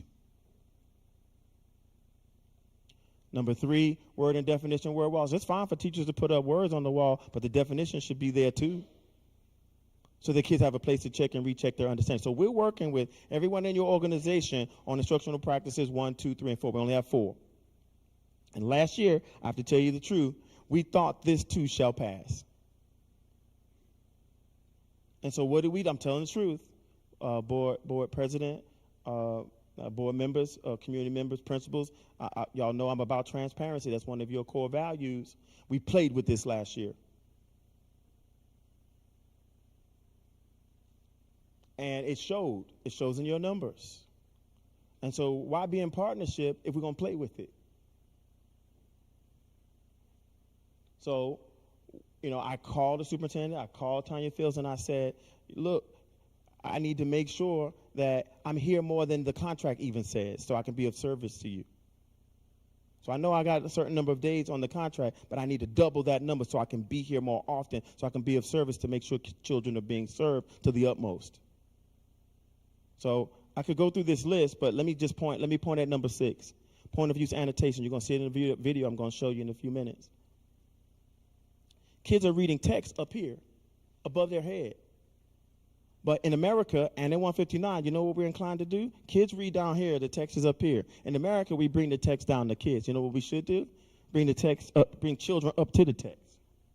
So what is that? Number 6, one of the ways to do that is an instructional practice that you board members should see infused in teaching and learning in your district. And that's what? Saying to kids, here's a highlighter, here's a marker, highlight the words you don't know how to say, highlight the words you don't know what they mean. We're going to talk about them, then we're going to read the text. And what will happen for kids for 180 days, for the number of years they're under your service, will bring them up to the text, and we're going to close the gap between their independent and their instructional reading levels. But the ratings that we give teachers has to match our expectation. What am I trying to say? And this is not anti-teacher because I'm a teacher too. But we can't rate folks satisfactory and we're not satisfied. Okay, I'll move on. Number 3, gradual release of responsibility. In this country and in 159, the teacher will model something and then say, now you do it on your own. There's something missing there between the two. So I am, and my team is, orienting everyone in your organization to the transformational power of the gradual release of responsibility. And then finally, number 4 is we're not here yet, we're going to teach everyone in your organization to teach kids to write, because children write like they text. Y'all know I'm right. I see y'all principals, AP, shaking your head. And there is a formula to getting kids to write at the grade level expectation. But I said it before, I'm going to say it again. Adults cannot transfer to children what they do not possess. And then finally, for mathematics classrooms, you want to make sure that mathematical concepts are being taught using manipulatives, which means what? If you want to teach kids to tell time on an analog clock, with the hands, somebody's got to give them a Judy clock, a yellow and red clock. Y'all know them. They're yellow, and then they have red hands on them, so that kids can manipulate the hands to understand the relationship between the shorthand and minutes and hours and the longhand and minutes and hours. If they're working in algebra over at Colin Powell, then they need tangrams if they're going to learn transformations on the coordinate plane. So kids cannot learn math with paper and pencil only. They're being underserved. So we have conducted informal observations in 159. We'll continue to do more. And, in my conversations, the coaching conversations with principals that I keep private, when I coach principals, I don't tell others what we talked about. Because if they don't trust me, they won't confide in me, and I won't be able to help them.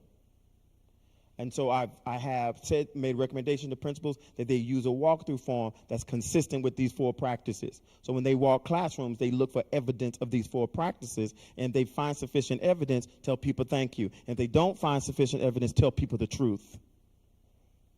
Okay? So I want to show you briefly, it's only 1 minute, and I'll be done by 5 minutes after, a lesson where I'm teaching kids with an understanding of instructional practice number 1 and number 2. What's number 1? Put an objective on the board, make sure they understand every word that's in it, and then annotate the objectives. That's number 1 of number 2.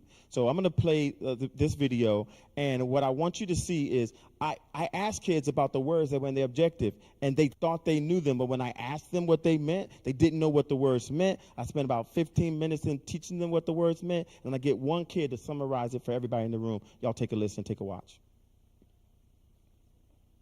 This is at Colin Powell.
Okay. All right. So what you see there is there was some really complicated language in the objective. And when I started the lesson, kids, they didn't know the language because I asked them one by one to write what they thought the words meant in the objective. And these were some of these words, and this is no slight on Colin Powell, but it's an observation of the truth. And it exists from kinder all the way to grade 12 in this country.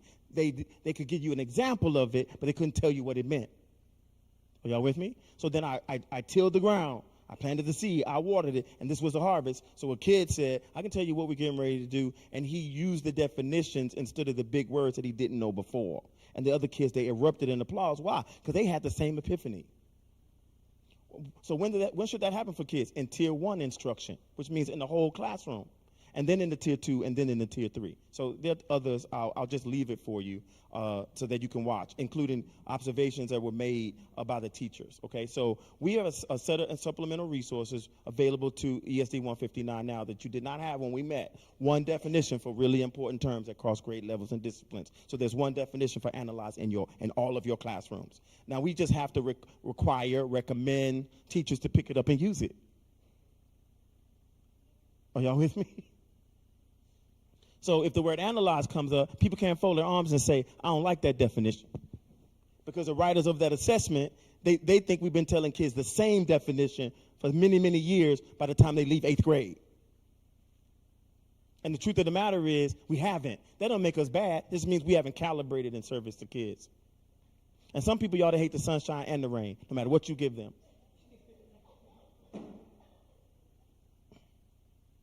And so if you're going to receive, you're going to be comfortable in your position in the organization, you've got to use the resources that have been proven to help kids. Okay? In addition to that, you also have access to the Universal Language of Literacy, those 36 terms that keep coming up again and again, and your teachers have access to this resource. And we should all encourage teachers and school administrators to use the resources so that when kids need to check their understanding of those really important terms across grade levels and disciplines, all they have to do is look up, like a number line in the classroom, like the alphabet above the chalkboard, a literacy kit that has all the sounds that make up the English language. Why can't children in the richest country in this world read on grade level? It's because they have not been exposed to what's in that kit. It's in my head and it's in my heart. But yes, ma'am, they're all over. They're in your buildings. No, ma'am, but I can open it up on my computer if you wanted me to. Yes, ma'am. Well, can we get one? I know there's one in the building somewhere. Miss Fields, can you get one? They're all locked up. Okay, we'll get you one. Okay, and what is this? And what is this? There are only 44 sounds in the English language, which means what? Our kids can learn them if they're exposed to them. And there's 144 ways to write them. That's why I said we can't tell kids K, K, K, because it could be written 6 ways. We can't tell kids F, because that could be written F, double F, LF, PH, GH. But there are folks out there in your classrooms telling kids one way. They don't make them bad. They just haven't calibrated. They need the professional learning opportunity because none of your teachers are driving to work each morning saying, I can't wait to get to work to underserve other people's children. It's not intentional on their part, but that doesn't mean it's not happening. All right. Now, last few slides I have for you is, this is in the literacy kit as well. Kids won't read on grade level if they don't know what these word parts mean. They're Latin and Greek, and there's only 90 of them. 30 prefixes of President Morton, 30 root words, 30 suffixes are keeping your kids from understanding what they read. They can sound it out, but they can't tell you what it means. Like this, for example. A word came up in a lesson today, metamorphosis. So I asked the kids, look at the word metamorphosis. I said, what word parts do you see? They couldn't tell me the word parts. So I told them META means change, metamorphosis. MRPH means shape. That's in this kit. That Principal Street is going to go get. It's in this kit. I'm backing up to it. META change, MORPH shape, SIS process. So then I said to the kids, what's metamorphosis? And they said, oh, we get it. It's the process of changing shape. But I won't be prompted to do that for kids as the teacher if I don't understand that myself.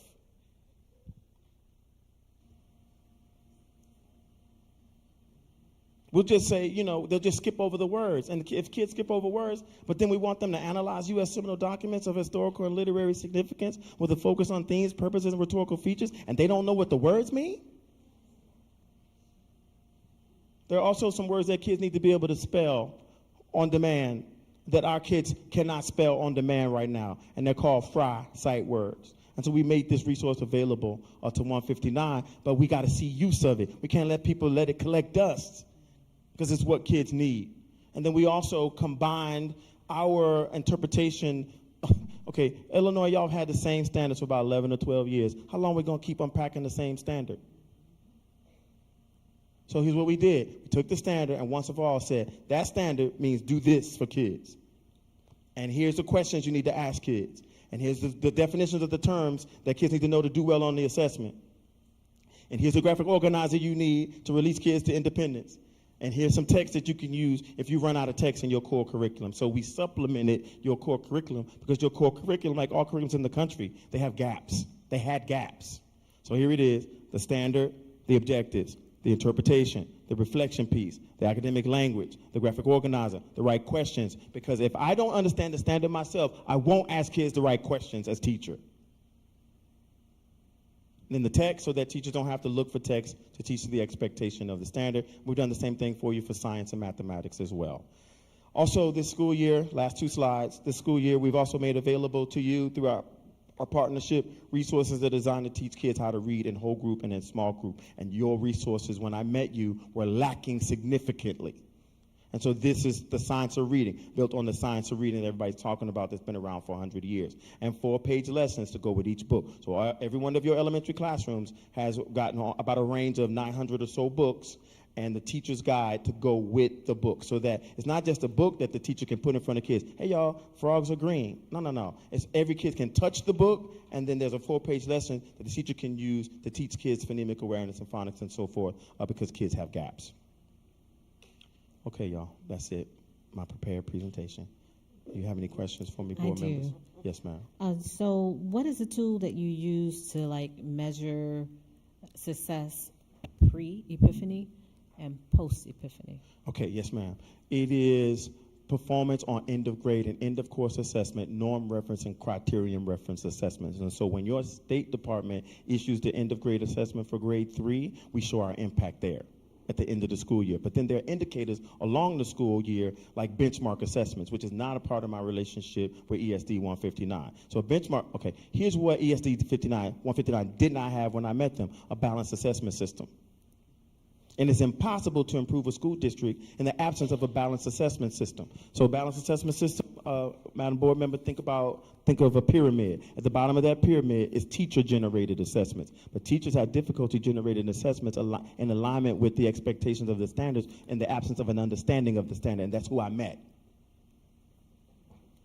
I'm not indicting them. I'm saying in order to write a quick 5-question quiz, you've got to understand the expectations that are resident in the standard. And so we've been building everybody's understanding of the expectations that are resident in the standard by coupling our resources with your core curriculum.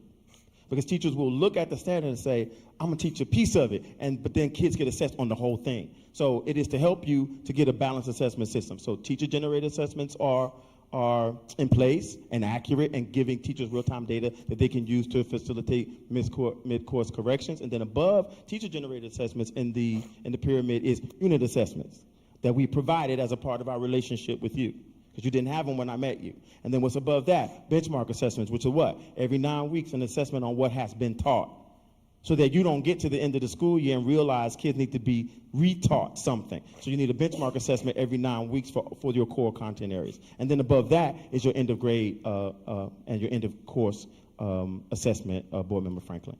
And so your balanced assessment system is not complete yet. So here's what most school districts do in this country. They wait till the new school year to look at the data from the previous school year because it doesn't get released, which means you're too late. And so your question comes from a very good place. They need benchmark. We need benchmark assessment. Y'all don't have that yet.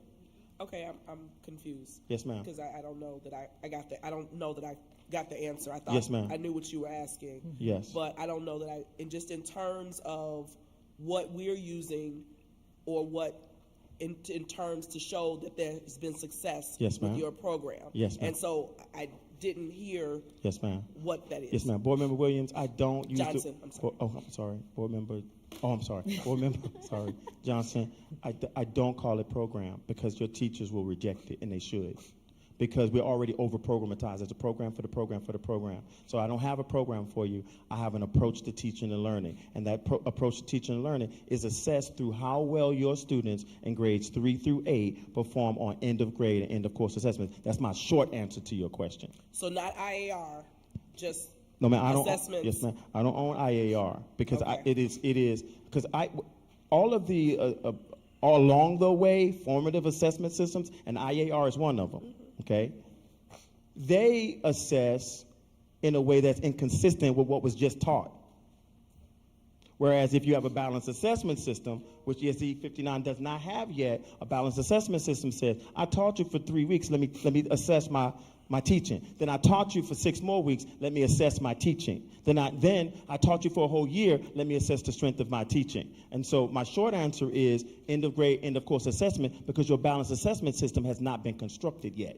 Okay, so if it has not been constructed yet, I'm still wondering again how we are assessing. End of grade. Mm-hmm. Because if it's not there yet, yes, we are judged by the state. Yes, you know, ma'am. our designations that are just come out we're being judged by the state. Yes. Our principals were just up talking about our NWA data. So yes, again, I'm just trying to get an answer of how we judge the effectiveness. Let me give you 2 ways one way that is not totally reliant upon the end of the school year, which is too late. Okay, and then I have to say to you what you should have that you don't have yet, because we have to acknowledge that too. Okay, so here's how we know that this approach to teaching and learning is successful. Your principals and APs walk into classrooms and they see a 1-sentence statement that's driving instruction. And they know what percentage of classrooms in their building have a 1-sentence statement that's driving instruction. And if the number is 90% have and 10 don't, then what's the plan for the 10 that don't? How do we judge our effectiveness over the course of the school year in a way that's not reflective of it being too late? That your principals and APs and central office people walk into a classroom and they ask kids what's happening, and if the kids are identifying main idea, the adults can lean over and ask the kids what is main idea, and the kids can answer the question. If kids are working on fractions and the administrators, central or school-based, walk in and they ask kids what they're working on, and the kids say, I'm doing my worksheet, and they don't say, oh, I'm working on fractions, and fractions are part of the whole relationship established by a ratio, that's how we know whether or not it's working. Because the children are going to be conversant in the academic language consistent with the end of grade and end of course assessment. Okay. I still feel that's subjective. And I'm just wondering. Oh, subjective. Yes, I do. I do, just in terms of that. I got you. And I would love to get a copy of this because yes, ma'am. My board is over here and I could hardly see that. Yes, ma'am. But I just feel that's subjective. Yes, ma'am. Just again, it's this principal going in, seeing this in this classroom. Mm-hmm. I'm just wondering what objective, I'm all about data. Yeah. How are we going to know this is effective? Board member Kimberly Johnson? Yes. You're pushing me to give you an even more thought out response to your question. No problem. Here it is. Okay. I would argue, ma'am, that it is not subjective. I would argue that it is quantitative and not qualitative. Okay. So what is the quantitative data that principals should be collecting, and I've recommended that they collect on a regular basis? It's through this tool. And I know you can't see it, but I'll make sure you get a copy of this. It is a tool that is designed for every administrator, whether they be an AP, a teacher leader, an AP, a principal supervisor, or even the superintendent, can collect information in this tool, and it creates a report that tells the school about the well-being of it and the quality of its instruction in alignment with the instructional practice. So it prints out quantitative numbers for next steps. That's my short answer to your question. So it is not qualitative, it's quantitative. And it is not subjective, it is observational. And that's the best we have as public educators internationally, is observation data that we use to quantify and determine next steps for whole group professional learning, small group professional learning, and one-on-one professional learning opportunities for teachers. And this could be a discussion for another time. And yes, I get all of that. I'm a principal, I get all of that. Yes, ma'am. I still go back to what we are measured by, and I just, You're so measured again, so we can have that discussion. Yes, ma'am. Board Member Johnson. But I just don't feel like I'm. Yes, ma'am. Board Member Johnson, I know how you're judged because I help school districts in 40 states. It's the end of grade and end of course assessment. That's how you're all judged. And so my responsibility to you is to move that number more than single digits, because most school districts in this country, they move single digits in a year, like 3%. So at Educational Epiphany, we get school districts to move 30, 40, 50, 60, 70%. But what is it based upon? The implementation of the instructional practices and the accountability at the school level. And accountability, everybody wants to hold teachers accountable. Everybody wants to hold principals accountable. But accountability without support, it feels like harassment. And so we don't want your teachers to feel like they're being harassed. They have to be supported. So if this is the expectation, then what can I do to remove every barrier for you? That's what Educational Epiphany is helping you with. And when there is implementation of these instructional practices, there's not one school in this country or in this world, on this globe, that does not experience significant gains in student outcomes as measured by student performance on the end of grade and end of course assessment. How often does your Educational Epiphany come out to give our teachers and staff that support? Yes, ma'am. So it is, at the very least, we're here monthly. Sometimes we're on virtually and in person multiple times in a given month. So maybe about three times a month. Mm-hmm. I'm not going to give you the exact numbers, but 2 to 3 times a month. Whether that be coaching with central office folks, coaching with principals, direct one-on-one, because some people are not going to open up a board president, Morton, in a group. They're not. And so they'll shake heads in the group meeting, but then they'll go back to their default setting. And so we've figured out ways to get folks access to professional development that's not always in a large group. So my question is, how does year 1 differ from year 2? Yes, ma'am. Because our scores remain flat. Mm-hmm. And in your presentation, you said you feel that we weren't properly using it or using it across the board. Yes, ma'am. So my thought process would have been, we repeat year 1. Yes, ma'am. But yes, I ma'am. understand that we've already received year 2 kit, and we've already made payment for year 2. Yes, ma'am. My hope was that because we didn't see any growth, Yes, ma'am. that we would not pay for year 2, but we would repeat year 1 Yes, to ma'am. see if we are getting any Sure, return sure. on investment. Yeah. Right now, I can't see it. Yes, ma'am. So there are only 4, Board Member Franklin, instructional practices, and then a set of instructional resources to match. Okay, principals will tell you this, and I don't want to speak for them, so I won't look at them when I say it. Okay, but when folks are accustomed to doing whatever they want to do, it's hard to get them to change. I'm gonna look over at them now. So when educators, whether it would be teachers or administrators, are in a comfort zone, and that comfort zone is characterized by making choices without accountability, it's hard to get people to go in the same direction to point toward a North Star. It's more difficult. And so your principals have experience, and they can talk to you one-on-one. They've experienced a great deal of pushback from the people that they supervise and evaluate. And it doesn't mean that teachers are bad for pushing back, because they've seen stuff come and go. It's what's called, in Heifetz and Linsky's research, it's called the doom loop. Hey, everybody, try this, because it's shiny and new. You like it? You love it? Okay, you love it? We're not doing that anymore. We're doing this. Okay, now we're doing this. You like it? You love it? You can't live without it? Guess what? We're not doing that anymore. We're doing this. And that's what your people experience in 159. When I met 159, ma'am, I'm going to answer your question better. They were broken pieces. You have broken pieces of resources. You have broken pieces as it comes to evaluative feedback. You have broken pieces in terms of folks' understanding of the content and the expectations of the resident in the standard. So it's like Rome was not built in a day. So we're constantly hitting a chisel with a brick wall, metaphorically and instructionally. And that's wrapped up in people having been comfortable for years doing it their way and getting no gains.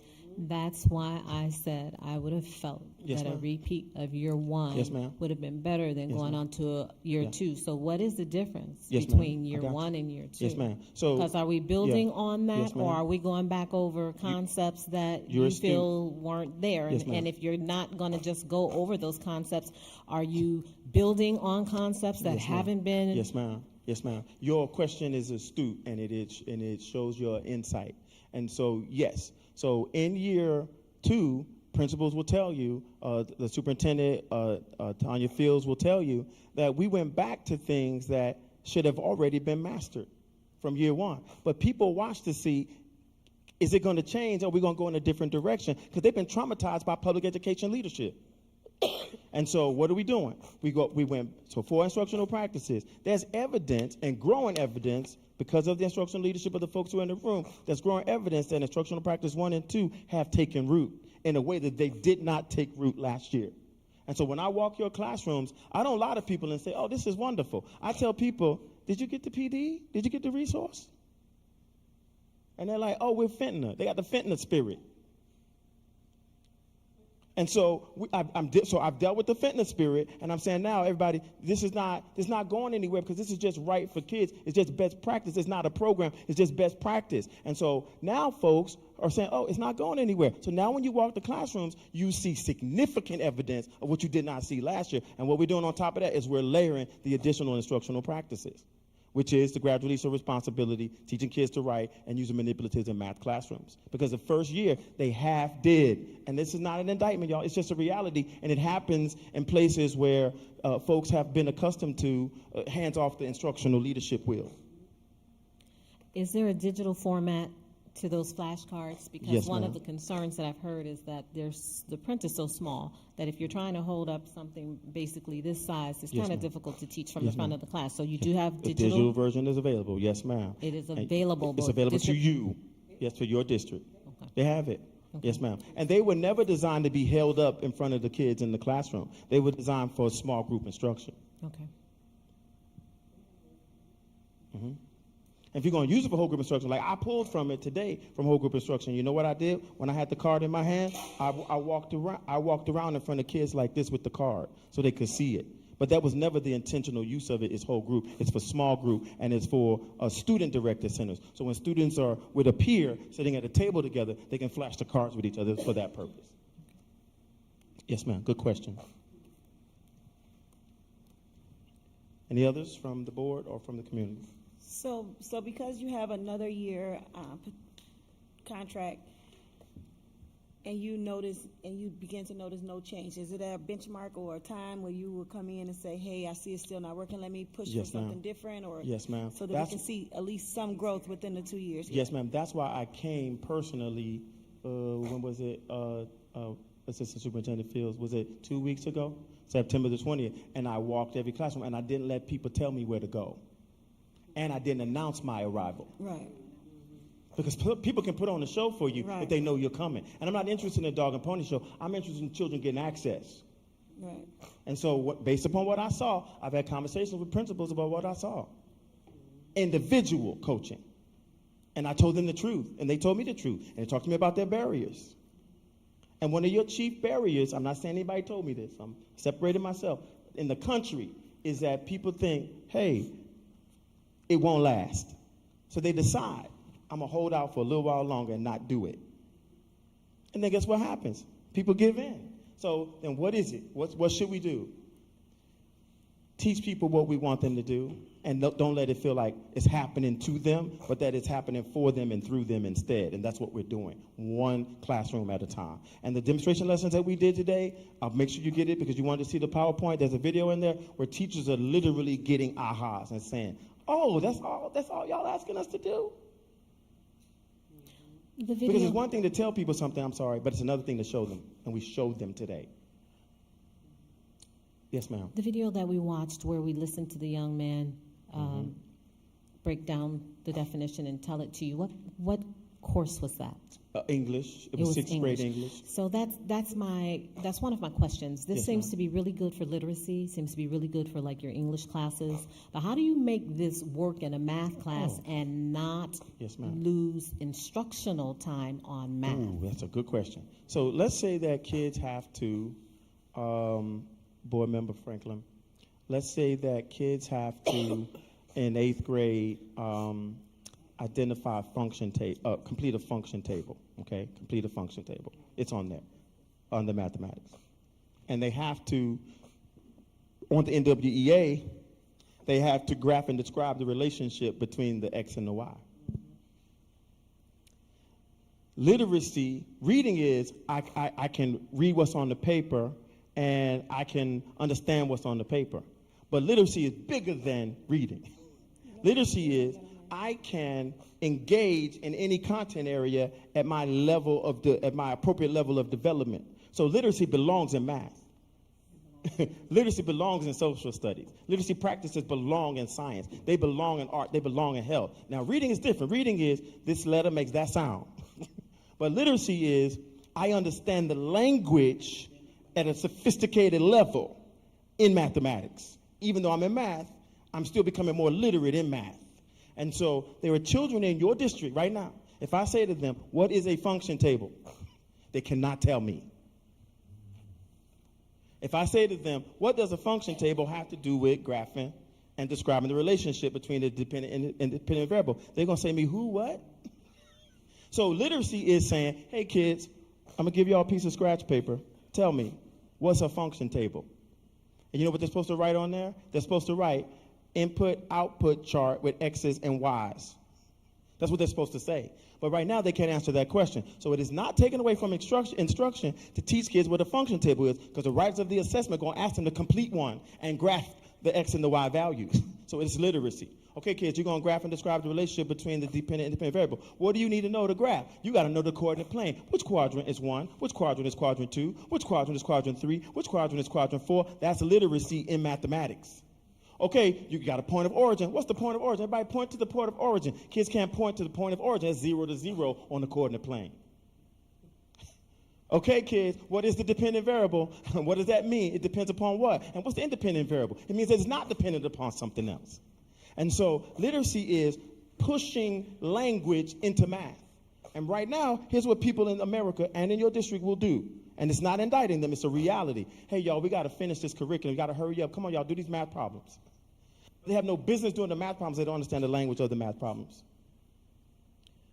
Dr. Brunson, I would like, I know we've talked about, and you spoke of with the 4 instructional practices and how you feel like we're doing a lot better with Yes, 1 ma'am, and you 2. are. I would love to, if we could have a survey of staff just to see where they're at with it and what supports they would need, especially if we're saying that we're getting better in 1 and 2, but just want to make sure, because you made a comment of people who haven't watched the videos may not know where these resources are to implement with fidelity. And so I would love to have a survey, just like an anonymous survey of staff, just to say, hey, where are you at with these instructional practices? Where you feel like you are? Yes, where In you terms feel of their like you are. strength? Absolutely.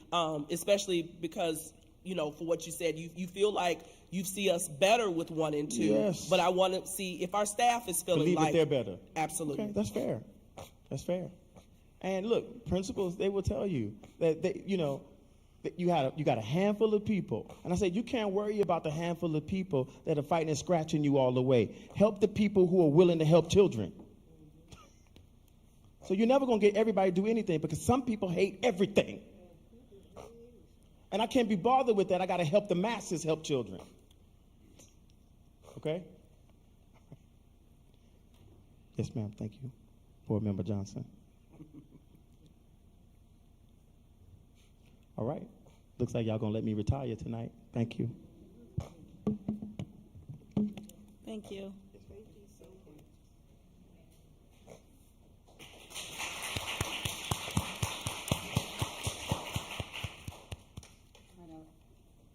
All right, I'd like to thank everyone. That was, thank you to the principals for your presentation, and thank you, Dr. Dickey, for your presentation.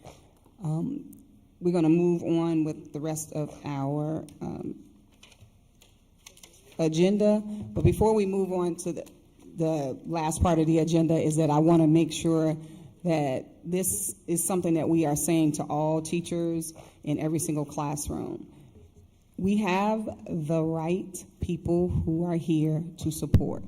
We have the right materials, we have the right resources, but we have to use everything that we have every single day. I told the principals yesterday, there are 15,000 hours that from K to 12 that are supposed to be taught, but our days only give us 9,000 to teach them.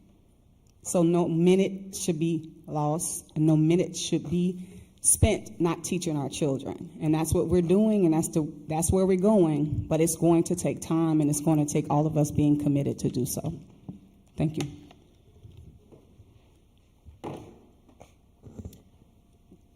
Do we have any public comments that you all were not able to submit prior to the start of the meeting? Okay. President Morton, we don't have any public comments. Thank you. All right, thank you again so much for coming out. Principals, we do appreciate you taking your time out to present before the board. Your presentation showed us that we do have a lot of work to do in this district, and I'm looking forward to the partnerships. Education Epiphany, we signed another contract, so we're looking forward to seeing some increases in our numbers and things like that. We as a board take this very, serious. It's important to our heart. We definitely take on the recommendations from our superintendent as our leader, and we're just looking forward to improving our test scores, because that, not even just our test scores, just improving our school district as a whole. So again, thank you, principals, for coming out this evening. We really appreciate it. Thank you, Dr. Dickey. Thank you, Superintendent, for working so hard in your short time with us as a district. We truly appreciate you and as well value you. And you all have a great evening. At this time, I'll make a motion to adjourn. Yeah. How about that, 8:31? Second.